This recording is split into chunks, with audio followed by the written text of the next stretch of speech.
Hi, this is Aton, or Pi R Squared from the Twisty Puzzles Forum, and I'm very pleased to present the Big Kahuna. This is a puzzle I first tried to design back in 2011, but when I presented it on the forum, it was because it was a dud. There were lots of tiny pieces, and they locked the puzzle up like crazy, and eventually the prototype dissolved, disintegrating into hundreds of pieces all over my desk. It is 12 years later, and I finally took another stab at it. And I'm very pleased to say that it turns really well.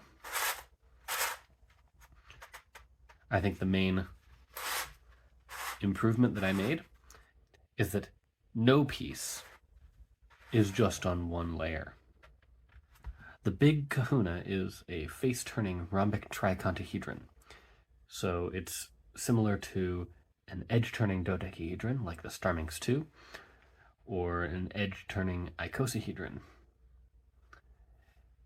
This is deeper than the Starminx 2, though. There are pieces on here that don't appear there. And honestly, it is a really hard mechanism to balance. There are lots of tiny pieces, lots of hidden pieces, and there are 4 shells inside of this puzzle. There are 705 pieces total.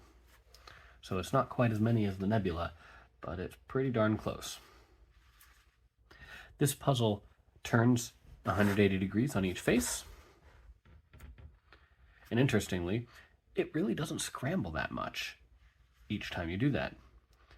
I stickered opposite faces with the same color because I didn't have 30 colors lying around. But what that means is that with this depth of cut, only 8 pieces actually mix up in terms of colors each time you turn. So this scrambles surprisingly slowly. At least it takes a while to look scrambled. Now, in addition to those 180-degree turns, this does, of course, jumble. And there are several different ways it jumbles. First, really strangely, it jumbles at 90 degrees. You can see that there's a square in this view. And if I turn this face to 90 degrees, I can now turn away these groups of pieces. And bring in, say, this one. Strangely enough, this actually means that you can scramble this puzzle like a very expensive edges-only 3x3. What's weird to me is that this is actually jumbling. These moves are blocked. But I'll leave it to those with a better math background than I have to really prove that it's jumbling.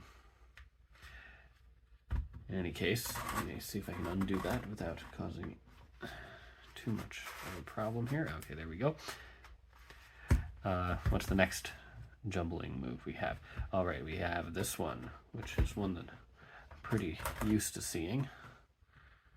Turn this purple bit up to the white face, and now this section jumbles away, like that.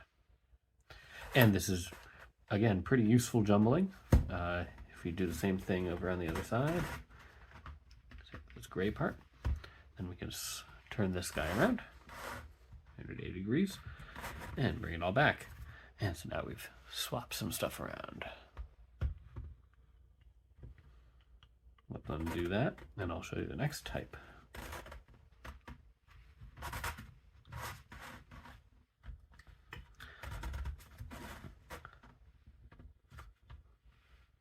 The next type of jumbling goes to about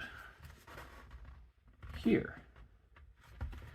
And that lets you actually separate this group of pieces, which I think looks really cool. And you can do that on both sides. You can actually do that in a few different places on here. You can, yeah, just those two. But it also opens up this big jumbling move.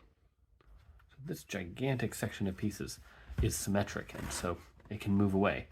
I haven't found a particular use for that kind of jumbling yet, but at least this one, you can use it to swap some stuff around.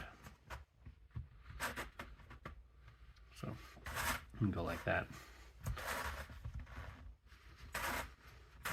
But in any case, let's undo that for now.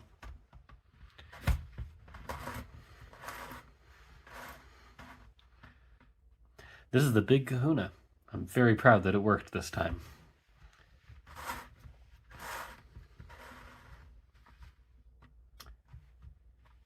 Thank you for watching.